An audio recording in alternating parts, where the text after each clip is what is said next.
a dit que Kabila soit à Goma. Kabila est qui à Goma, mais le cortège a été attaqué largement par les Wazalendo. Lobby, à 24 heures, à Bimi, à la réunion en Ouganda. Réunion en Ouganda, Basali, Kagame, Museveni, na Kabila. Accompagné à Kabila, c'était Tambwe Mwamba, Janine Mabunda, na Kika Yabil Karubi. Pour l'inviter. Nanyo Soana, Kodolo Baboy. Bazon Lukasiko, le col a bamoni va échouer sur tous les plans. Comme le moyen, il y a un salir maintenant Combo. Objectif à réunion, on est un salir Combo et chef de l'État. Il y a un chef de l'État qui Kabila hier, et ça aval, il y a un Kontiamoka. Au niveau Batubakomi. Au moins, Batubakomi n'a su qu'on va fabriquer le Kobokopo. Bakui. Personnalité chef de l'État aussi à la population. Mais il y a un Kolobiboy. Na niveau ya Lubumbashi, et ça n'a pas de ça pour la Lubumbashi à Mounene. Ma service à sécurité, Kachamata, bon sur ma disposition, bon qu'il y a un mol au Lubumbashi parce que les gens M23 va faire la 4.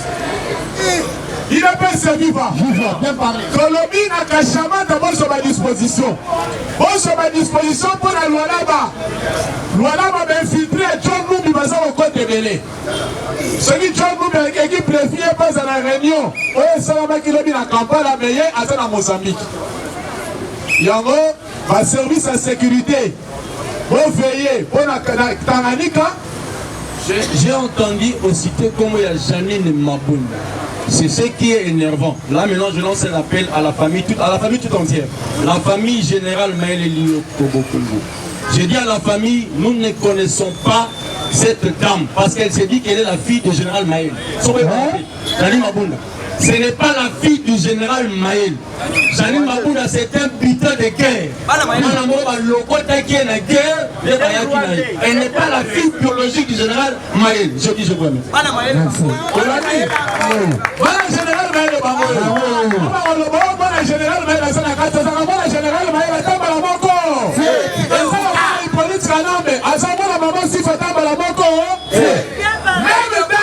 1971, à quoi ça? En 1971, maman si fallait moi si à Michel Okoma. Femme mariée, compagnon à Moussé. Makamona Soloba, celui qui était la TV, Etienne Kabilaza présent, Ibrahim Kabilaza présent. Parce qu'il y a qui moi si à Moutou. Parce que Kabila soit le troisième femme, parce qu'il y a que Michel Okoma Koufa.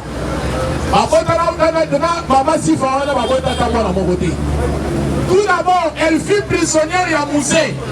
Nandolo, parce que empoisonné à Moussé, voyage à Moussé, qui est dans la Suisse, voyage privé. Moussé de Kabila, à Zalaka Bobo, sous poison. Nous avons Maman Sifa.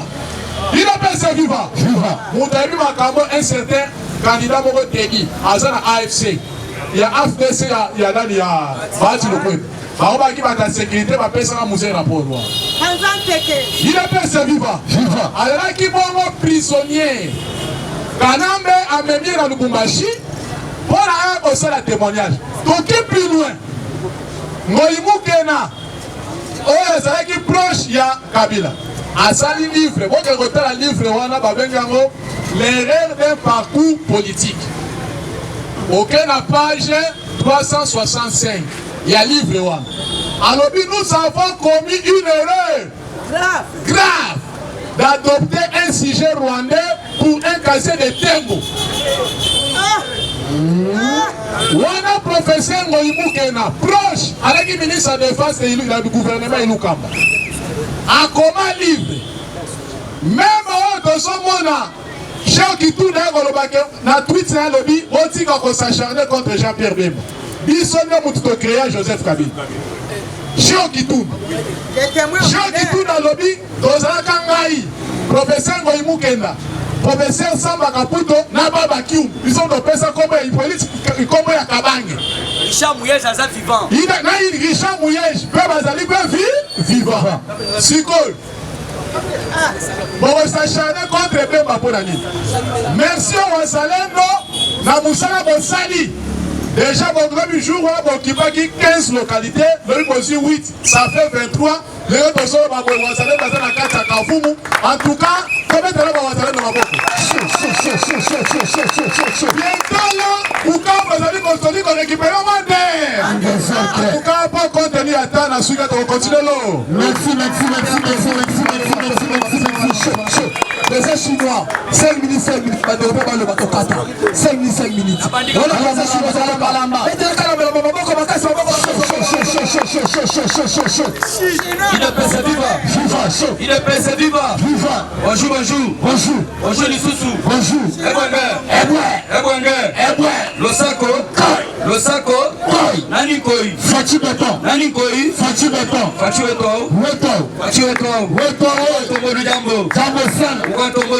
Jambo sana. Le véritable batete la sofo le ngambo ina mukumaji moyano. Kuna simuntu wana ndimo tete. Osango lo bana munokoni. Nini? Voilà nazana 3 balles pour na baninga pe ba loba. Les photos à la modérée. Chinois la congolais. Ya libosa sali boye, service de renseignement, service de sécurité. Bozala très ekenge na Katanga. Batu nyonso tu bazali kosala musala kuna na DGM. La service de sécurité, dans n'importe quel service de renseignement. Ok, bana batouana. Passoir. Naebisaki bino eza passoir. Katanga, ce qui nakosi, tozali na 9 frontières, si je ne m'abuse pas. 9 frontières. Boye bakeno kabina azwa ferme na ye atiana pembeni ya frontière Songolo Pakal. Si je ne m'abuse pas, nani. Voilà. Frontière wana. Alors, Nagoye Bisabino, comment le véhicule blindé il y a Hippolyte Kanambe et Bibi Nakashamata et Keiko rejoindre ye. Et Bibi Ndengeni Nyoso Kamo, Kabila Sana Kuma. Et Bibi Teso Balala na Kigali, Maya Kosala Babanti Nago, Nakoma. Et Bandi Neni Baso Bimaga wana la frontière wana bakati 6 ans. Zali va rejoindre Kigali. Kigali Balamokoko. Boum. Au senti à mon Zali. C'est quoi un service de renseignement, service de sécurité? Est-ce que vous avez le chef de l'État? Nayango le baga toujours. Batu nyonso tu ya ba pepper de tozo monoi. Baza batu ya koyoke na mawate bino bosekaka. Bosekate. Baza bana mama Martin te. Fachi beto koyoke na bango pe mawa te. Kushana bomba na shabulo kufa bambila. Etika le lobami ata batu batika liko kufa. Omemeli mokonzi bani hivi tout autour de lui. Union salité. Lelo bopesi gouvernement ni. Bopesi peuple congolais ni bino union. Union sacrée. Peuple azole est toujours transport. Bandego bato sala misale papa nyangara to ba indo pakistanais na ba chinois. Ils travaillent mais ils savent pas. Ngongani na koki ko sisa musala. Bulletin de paie ezate. Journée de repos ezate. Parce que me digo bazo bangote me koloka ministre de travail aye pe na ordinateur. Cette fois-ci mokonzambo conseil des ministres omoni eloko abonso meza. Cette fois-ci son papa yo ministre de travail nini. Yo transport réseau qui t'attelé. Yo ni ordinateur c'est là où on vous. Donc baza ko yiba yo baza ko kosa yo. Ngai na lobi na ngaka bongo. Puisque na ngai na comprendre depuis na kwani lobi. Papa Etienne Tshisekedi aloba des peuples d'abord. Mais bateau baza tout autour ya Félix Antoine Tshisekedi Tshilombo bena mutima bango balobi des peuples de terror.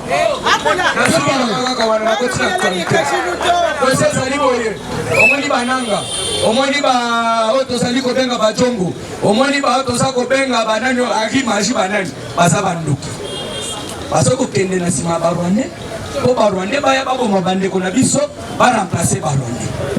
Vidéo ezali, il y a jeunes garçons qui sont mobilisés, les jeunes Rwandais.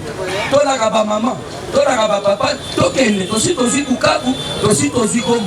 Alors tout le monde, ils envient notre pays. Mais bino ba Rwandais et bino ba Congolais mal intentionnés, et puis na kosenga, na justice. Bateau baza batu to boto la bango, nationalité congolaise.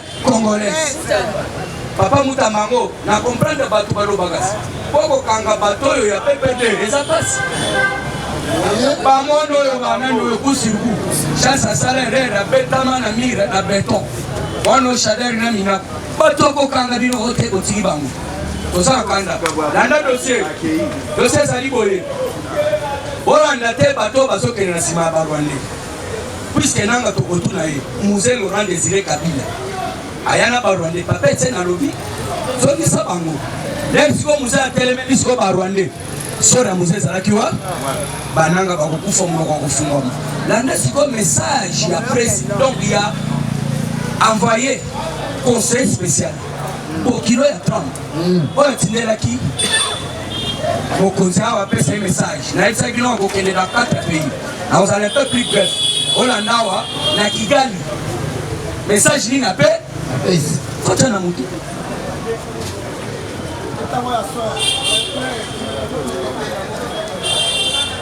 Il est passé vivre. Viva. Il est passé vivre. Viva. Fatime. Discours de Boulos à Kigali, en français facile, Il y a peut-être. Au nom du président des États-Unis d'Amérique, je suis venu annoncer au président Paul Kagame la nouvelle vision du gouvernement américain pour la région du Grand Lac. Si le Rwanda souhaite continuer à entretenir une relation étroite avec les États-Unis, il doit immédiatement arrêter de troubler la stabilité et la paix dans la région. Okay. Avant ma visite ici au Rwanda, voilà, j'ai eu le plaisir de m'entretenir avec le président Tshisekedi, le président Ruto et le président Museveni. Landa. Avec Tshisekedi, je parlais du nouveau partenariat stratégique sans intermédiaire que les États-Unis veulent conclure avec la RDC, lequel nécessite la paix et la stabilité dans la région. Au président Ruto Museveni, j'ai martelé que le temps d'allumer l'instabilité en RDC et dans la région du Grand Lac est désormais terminé.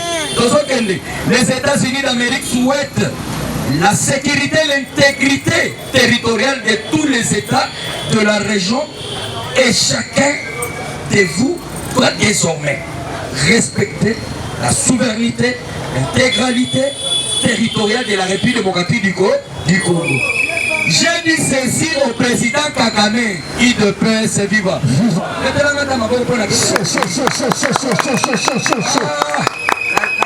Nalali na lave na ego pese François ta liboko ya kobetela mwana munini.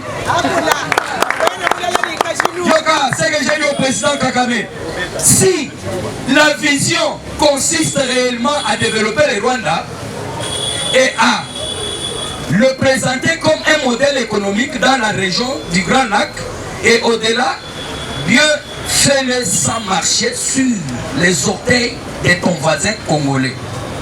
Contente-toi, voisin, donc, c'est très clair, contente-toi des investissements qui sont déjà chez toi. Donc, déjà aux alentours. Et laissez ton voisin profiter désormais de ses ressources en attirant également des investissements étrangers, propres, notamment américains. Azoya, Yoka, si tu veux qu'on puisse t'aider, toi Kagame, il est prêt à vivre. À attirer d'autres investisseurs. Nous sommes prêts à le faire. Pourvu que tu arrêtes de perturber la paix chez ton voisin. La paix en RDC et dans la région du Grand Lac constitue aujourd'hui une priorité pour les États-Unis d'Amérique. Car elle permettra de libérer les potentiels exploités du Congo. Et cela bénéficiera à toute la région. Lors de nos discours, le président Kagame s'est engagé pour suivre cette nouvelle vision de paix que je viens de lui présenter. Moi, je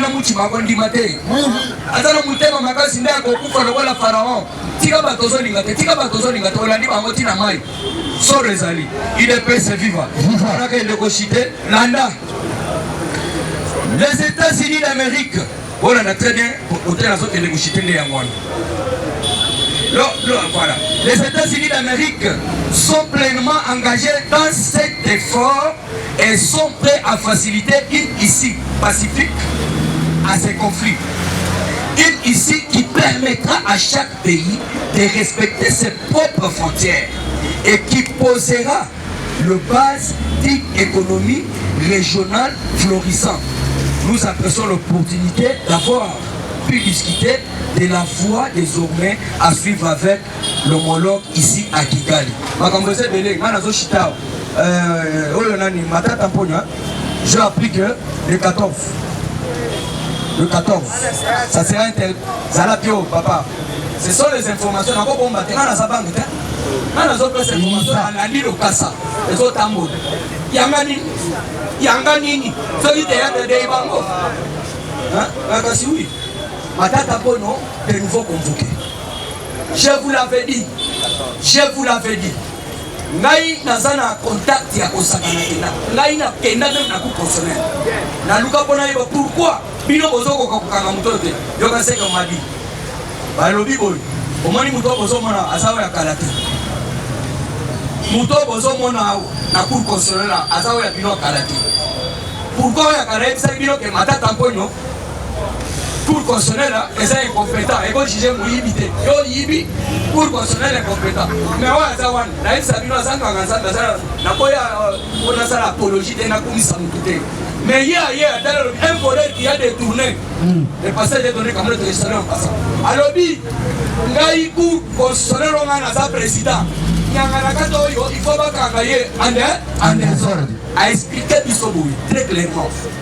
Alors, la cour est Salina, il y a Kokokate, incomplète. Il fallait qu'il me concerne le même temps d'obédience. Moi, je suis dans l'Assemblée. Mais déjà, pour constitutionnelle, les a déjà complète. Maintenant, maintenant devant la cour constitutionnelle que je vous dis, ma mère a coupé. Azokangam. Pour l'année la bango, très bien. Bato kanam benyo surtout baza kokanga. Oyo ke la bango mawate bango bazo lukaliwa Félix po bango bazonga. Ndeko na ngai o to sa ko benga Constant Mutamba, mon jeune frère. Bato PPD. Yo soko kokanga bango te. Alors, tokoyebisa yo est-ce que le gouvernement oyo tokoloba ke justice ezaka malade to ezaka normal. Ezaka malade. Ah, je vous remercie. Merci. Nous allons 5 minutes. Nous allons 5 minutes. Merci. Le Bambi Super Azali. l'IDPS viva. Chaud. Nous avons dit que nous